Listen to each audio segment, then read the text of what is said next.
Good morning students, welcome back to NCERT class 11 mathematics. Our topic is introduction to three-dimensional geometry. మీలో ఉన్న feelings ని effective గా express చేయాలంటే ఎక్కువగా పుస్తకాలు చదువుతూ ఉండాలి. అలాగే ఆలోచనల్లో క్లారిటీ రావాలంటే ఎక్కువగా రాస్తూ ఉండాలి. అలాగే ఒక టాపిక్ మీద మీరు పట్టు సాధించాలంటే డైలీ లైఫ్ లో దాన్ని ఎక్కువగా ప్రాక్టీస్ చేయాలి. అలాగే మీకున్న పరిధిని పెంచుకోవాలి అంటే మీ నాలెడ్జ్ని మీ ఎక్స్పీరియన్స్ని పంచుకోవాలి. మీ హెల్త్ని కాపాడుకోవాలంటే శరీరాన్ని ఎక్కువగా కదిలిస్తూ ఉండాలి. Yes, exercise. First question, a point is on the x axis, what are its y coordinate and z coordinates? So as we know, 3-dimensional 2-dimensional ఎక్కడైనా సరే ఎక్స్ యాక్సిస్ అన్నప్పుడు ఎక్స్ మాత్రమే ఉంటుంది, మిగతావి జీరోగా ఉండాలి. So point on X axis అంటే X comma 0 0గా ఉంటుంది. ఇది 3 కాబట్టి సెకండ్ అండ్ థర్డ్ డైమెన్షన్స్ రెండు జీరోగా ఉంటుంది. సో కాబట్టి any point on X axis, any point on X axis is of the form X comma 0 0. Okay, అంటే వై కోఆర్డినేట్ జీరోనే, Z coordinate కూడా జీరోనే. Okay, so y coordinate is 0 and z coordinate కూడా 0నే. x coordinate మాత్రమే ఉంటుంది, some value ఎంత దూరంలో ఉంటే ఆ వాల్యూ ఉంటుంది. y అండ్ z రెండు జీరోగా ఉంటాయి. ఓకే, సపోజ్ ఈ పాయింట్ వచ్చేసి 1 యూనిట్ డిస్టెన్స్ లో ఉందనుకోండి. 1 యూనిట్ డిస్టెన్స్ అనుకోండి ఆరిజిన్ నుంచి, అది 1 0 0 అవుతుంది. ఇప్పుడు ఇక్కడ 10 యూనిట్స్ డిస్టెన్స్ ఉందనుకోండి, ఈ పాయింట్ వచ్చేసి 10 0 0 అవుతుంది. సిమిలర్లీ వై యాక్సిస్, సపోజ్ ఈ పాయింట్ ఆరిజిన్ నుంచి 5 యూనిట్స్ దూరంలో ఉంది. Now this becomes 0 5 0. Now Z axis మీద ఉన్న పాయింట్, సపోజ్ ఇది 5 యూనిట్స్, ఈ point x0 y0 z 5 units. Okay, next second question, question number 2, a point is in xz plane, what can you say about its y coordinate? So point వచ్చేసి xz plane మీద ఉంది, what can you say about its y coordinate? So this is x, y and z. So this is xz plane. XZ plane మీద a point అయినా ఎలా ఉంటుందంటే XZ మాత్రమే ఉంటుంది, Y జీరోగా ఉంటుంది. Okay, so therefore any point on XZ plane అంటే X0 Z form లో ఉంటుంది, దాని Y కోఆర్డినేట్ వచ్చేసి జీరోగా ఉంటుంది. Okay, so any point the XZ plane is of the form x, 0, z. x z మాత్రమే ఉంటాయి, y అనేది 0 అవుతుంది. So therefore its y coordinate is 0 అన్నమాట.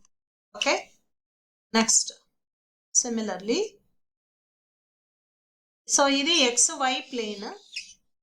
సో xy ప్లేన్ మీద ఏ పాయింట్ అయినా ఎలా ఉంటుందంటే x y z జీరోగా ఉంటుంది, any point on xy plane. So similarly any point on yz plane, this is yz plane, ఇది yz plane. yz plane అంటే y and z మాత్రమే some values ఉంటాయి, x ఇస్ డెఫినెట్లీ 0 అవుతుంది. Okay, so 0 yz అనేది yz plane మీద ఉన్న point form. Okay, next question number 3, name the octants in which the following points lie. So ఇక్కడ మనకిచ్చిన points ఏ octant లో ఉన్నాయో ఫైండ్ అవుట్ చేయాలి.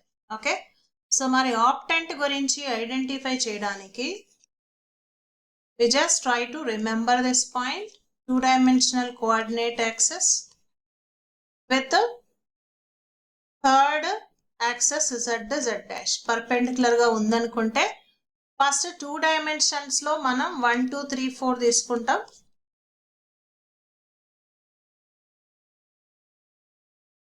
సో పైన 1 ఉంటే కింద 1 + 4 5 ఉంటుంది. అలాగే పైన 2 ఉంటే ఎగ్జాక్ట్గా కింద 6 ఉంటుంది. నెక్స్ట్ 3 పైన ఉంటే +4 ఎగ్జాక్ట్గా కింద 7 ఉంటుంది. 4 పైన ఉంటే ఎగ్జాక్ట్గా కింద +4 అంటే 8 ఉంటుంది. Okay, next coming to the science of coordinates. Science of coordinates గురించి 2 డైమెన్షన్స్లో ఎక్స్ అండ్ వై ఏముంటాయో వాటికి ఇప్పుడు జెడ్ ఒకటి యాడ్ అవుతుంది. జెడ్ పైన ఉన్న వాటికి ప్లస్, కింద ఉన్న వాటికి మైనస్. Okay, yes. ఫస్ట్ పైన ఉన్న వాటన్నిటికీ జెడ్ వచ్చేసి ప్లస్గా తీసుకోవాలి. సో పైన ఉన్న వాటన్నిటికీ పైన ఉన్న 4 ఆక్టెంట్స్కి జెడ్ పాజిటివ్, కింద ఉన్న 4 ఆక్టెంట్స్కి జెడ్ నెగటివ్. ఓకే, నెక్స్ట్ 2Dలో 1 2 3 4 ఏముంటాయో సేమ్ ఇక్కడ కూడా అవే ఉంటాయి. Plus plus, minus plus, minus minus, plus minus. And same things for 5 6 7 8 also. So 1 + 4 5 అవుతుంది. సో ప్లస్ ప్లస్ -1 మైనస్, 2 + 4 6 అవుతుంది. మైనస్ ప్లస్ మైనస్, 3 + 4 7 అవుతుంది. ఇది మైనస్ మైనస్ మైనస్. నెక్స్ట్ 4 + 4 8 అవుతుంది. ఇది కూడా ప్లస్ మైనస్ మైనస్. సో ఇప్పుడు పైన ఉన్న 4 ఆక్టెంట్స్కి కింద ఉన్న 4 ఆక్టెంట్స్కి డిఫరెన్స్ ఏమి అంటే పైన ప్లస్ కింద minus. Z X and Y same ఉన్నాయి అన్నమాట. నా ఎక్స్ అండ్ వై ఎలా ఉన్నాయంటే 2Dలో ఎలా ఉన్నాయో 1 2 3 4 సేమ్ అలాగే ఇక్కడ కూడా ఉన్నాయి అన్నమాట. So thus you can easily identify ఏ కోఆర్డినేట్ ఏ ఆక్టెంట్లో ఉంది అనేది ఈజీగా చెప్పచ్చు అనమాట. Okay, first 1 2 3 as you see 1 2 3 1 2 3 మూడు పాజిటివ్ అయినాయి. సో ఫస్ట్ జెడ్ పక్కన పెడితే 1 and 2 పాజిటివ్. సో 1లోకి రావాలి. ఓకే, 1లోకి వస్తున్నాం. జెడ్ కూడా పాజిటివ్గా ఉంది కాబట్టి ఇది ఫస్ట్ ఆక్టెంటే అనమాట. Okay, so we can say lies in first octant. First octant. Next yes, next question, name the octants in which the following points lie. Next one, 4 -2 -3, 4 -2 3. So ఈ 4 -2 3 అనే పాయింట్ ఎక్కడ ఉంది అంటే ఫస్ట్ జెడ్ వదిలేసి 4 -2 చూడండి. So plus minus అనేది 4th ఉంటుంది. Plus minus 4th. అయితే జెడ్ పాజిటివ్గానే ఉంది కాబట్టి this lies exactly in 4th octant only. కాబట్టి ఈ పాయింట్ వచ్చేసి మనకు 4th ఆక్టెంట్లోనే ఉంటుంది. ఒకవేళ ఇప్పుడు జెడ్ నెగటివ్ అయితే 4 -2 -3 అయితే అప్పుడు అది 4 + 4 8th ఆక్టెంట్లో ఉంటుంది. మరి ఈ పాయింట్ అయితే lies in 4th octant. Next, name the octant in which of the following point lies. Next question 4 -2 -5. So ఇప్పుడే చూసాం 4 -2 -5. 4 -2 అనేది ప్లస్ మైనస్ కాబట్టి 4thలోకి వచ్చింది. అయితే జెడ్ పాజిటివ్ ఉండడం వల్ల ప్రీవియస్ క్వశ్చన్ 4th ఆక్టెంట్ అన్నాం. కానీ ఇప్పుడు జెడ్ ఏమైంది, నెగటివ్ అయింది. నెగటివ్ అయిందంటే 4 + 4 అవుతుంది. అది 4 + 4 8th ఆక్టెంట్లో ఈ పాయింట్ ఉందన్నమాట. So this point plus minus minus plus minus minus you can see lies in 8th octant. Okay, 8th ఆక్టెంట్లో ఉందన్నమాట. Okay, next, name the octant in which the following point lies. Next question 4 2 -5. This is 4 2 -5. So first Z వదిలేసి X and Y చూడండి. 4 2 4 2 అనేది ఫస్ట్లో ఉంటుంది. Plus plus కాబట్టి first. అయితే అది జెడ్ కూడా ప్లస్ అయి ఉంటే అది 1 అయి ఉండేది. కానీ ఇప్పుడు మనకు జెడ్ నెగటివ్ అయింది. జెడ్ నెగటివ్ అవ్వడం వల్ల మనకు కిందకి రావాలి. అంటే అది 1 + 4 అవుతుంది. 1 + 4 అంటే 5. దట్ ఈస్ 5th octant లో ఉంది ఈ point. Plus plus minus, yes చూడండి ప్లస్ ప్లస్ మైనస్ ఎక్కడుంది 5th octant లో ఉంది. Lies in 5th octant. Okay, next name the octant in which the following points lies. Next question, -4 to -5. -4 to -5. So first Z వదిలేసి X and why మాత్రమే చూడండి. Minus plus, minus plus అనేది మనకు సెకండ్లో ఉంటుంది. Minus plus అనేది సెకండ్లో ఉంటుంది. ఇప్పుడు జెడ్ ప్లస్ అయి ఉంటే అది సెకండ్లోనే ఉండేది, కానీ జెడ్ మైనస్ అయింది మనకు, కాబట్టి 2 + 4 అవుతుంది. 2 + 4 అంటే ఎంత 6. సో ఈ పాయింట్ మనకు 6th octant లో ఉంటుంది. Minus plus minus, as you can see minus plus minus lies in 6th octant. Lies in 6th octant. Okay, next name the octants in which the following point lies. Next one is -4 to 5. -4 to 5. So first Z వదిలేసి X and వైని మాత్రమే చూస్తే ఇది minus plus. Minus plus ఎక్కడ ఉంటుందంటే సెకండ్లో ఉంటుంది. మరి సెకండ్లో ఉండాలి, ఎగ్జాక్ట్గా సెకండ్లోనే ఉంది అనాలంటే జెడ్ పాజిటివ్ అవ్వాలి. సో ఇక్కడ జెడ్ పాజిటివే ఉంది. సో దేర్ ఫోర్ ఈ కోఆర్డినేట్ మనకు 2nd octant-లో ఉంటుంది. Okay, so this point lies in 2nd octant అన్నమాట. Okay, next question, name the octant in which the following point lie. Next one, -3 -1 6. -3 -1 6. ఇప్పుడు Z పక్కన పెట్టి ఎక్స్ అండ్ వై చూస్తే minus minus, we know minus minus అంటే third. Okay, అయితే Z పాజిటివ్లో ఉంటే అది 3నే, Z negative అయితే 3 + 4 7, కానీ ఇక్కడ జెడ్ పాజిటివే కదా ఉంది. So this lies in 3rd quadrant, third octant. So ఇది 3rd octant లోనే ఉంటుంది. Minus minus plus in 3rd octant. So this lies in 3rd octant. Okay, next, name the octant in which the following points lie. Next one, -2 -4 -7. -2 -4 -7. So Z పక్కన పెట్టి X and వైని observe చేస్తే రెండు negative అంటే first అది 3 వస్తుంది, కానీ Z కూడా negative ఉండడం వల్ల అది 3 + 4 అవుతుంది. 3 + 4 అంటే 7. సో దేర్ ఫోర్ ఈ పాయింట్ వచ్చేసి 7th octant-లో ఉంది. Lies in 7th octant. Okay, as you can see minus minus minus lies in 7th octant. Okay, so this is the way you can identify a coordinate in specific octant. Okay, next, fill in the blanks. Question number 4, fill in the blanks. The x-axis and y-axis taken together determine a plane known as. This is x, y, z. X-axis, y-axis. ఈ రెండిటి వల్ల form అయిన plane ని XY plane అని అంటాం. ఏ రెండు axis ఉన్నాయో ఆ రెండిటితో వచ్చే ప్లేనే అన్నమాట. ఎక్స్ అండ్ వై యాక్సిస్ కాబట్టి ప్లేన్ పేరు కూడా XY ప్లేన్ అన్నమాట. So name of the plane is XY plane.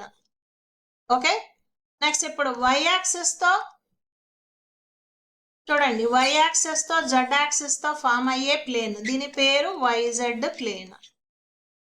Okay, next ఇది x యాక్సిస్, ఇది z axis. x axis z axis తో ఫామ్ అయ్యే ప్లేన్ XZ ప్లేన్ అన్నమాట. ఓకే, అర్థమైంది కదా, ఏ రెండు యాక్సిస్ తో ఫామ్ అవుతాయో ఆ రెండు పేరుతోనే ప్లేన్ ఉంటుంది. x యాక్సిస్ z యాక్సిస్ అయితే XZ plane, y axis z axis అయితే YZ plane, x axis y axis అయితే XY ప్లేన్ అన్నమాట. Okay, so fill in the blanks lo next question, the coordinates of points in XY plane are of the form. So XY plane మీద ఉన్న points అన్ని ఏ form లో ఉంటాయి. So XY plane మీద Z ఎప్పుడు జీరోగా ఉంటుంది. That is what we have to remember. So కాబట్టి XY రెండు ఉంటాయి, Z వచ్చేసి జీరోగా ఉంటుంది. Coordinates of point and XY plane is of the form X, Y, 0.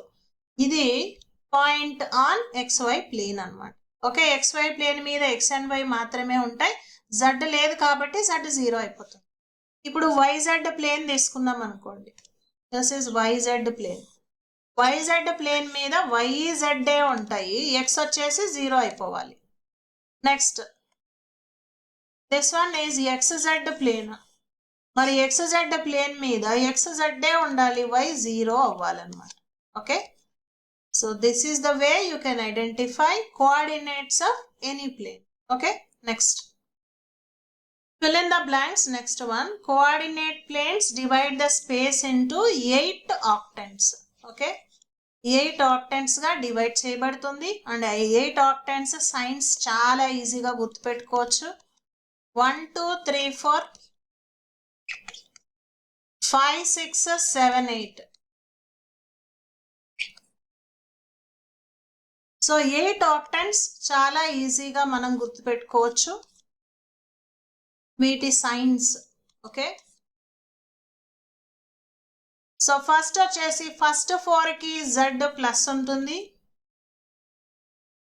Next 4కి Z మైనస్ ఉంటుంది. నెక్స్ట్ 2Dలో ఫస్ట్ 4కి ఏముంటుంది, plus plus minus plus. Okay, first X change అయింది, నెక్స్ట్ ఈసారి Y చేంజ్ అవుతుంది, నెక్స్ట్ అగైన్ X చేంజ్ అవుతుంది. As you can see exactly 2Dలో ఉన్నవే plus plus minus plus minus minus plus minus. నా ఇప్పుడు 1కి +4 చేస్తే 5 వస్తుంది. ఎగ్జాక్ట్గా 1 కింద 5 ఉంటుంది, 2 కింద 6 ఉంటుంది, 3 కింద 7 ఉంటుంది, 4 కింద 8 ఉంటుంది. కాబట్టి వీటికి XYలు సేమ్ ఉంటాయి. So plus plus minus plus minus minus plus minus. Okay, you can easily remember the signs of this coordinates in 8 octants. Okay, so దీంతోటి మన ఫస్ట్ ఎక్సర్సైజ్ కంప్లీట్ అవుతుంది. దీని తర్వాత నెక్స్ట్ పార్ట్ నెక్స్ట్ క్లాస్ లో continue చేద్దాం. Thank you. Sadhana government jobs academy. Sadhana government jobs academy అడ్మిషన్లు జరుగుచున్నవి. 10th పూర్తి చేసుకున్నవారు ఇంటర్కి, inter పూర్తి చేసుకున్నవారు డిగ్రీకి, డిగ్రీ పూర్తి చేసుకున్నవారు పీజీ కోర్సులలో జాయిన్ అవ్వండి. ప్రభుత్వ ఉద్యోగం పొందండి. శ్రమను ఆయుధంగా చేయటం, చెమటను చందనంగా మార్చడం, కన్నీరును పన్నీరుగా మలచటం, ప్రతి ఇంటికో ప్రభుత్వ ఉద్యోగం అందించడం సాధన లక్ష్యం, సాధన స్వప్నం. వివరాలకు సంప్రదించండి. Sadhana government jobs academy, Sadhana government jobs academy, Andhra Pradesh, Telangana.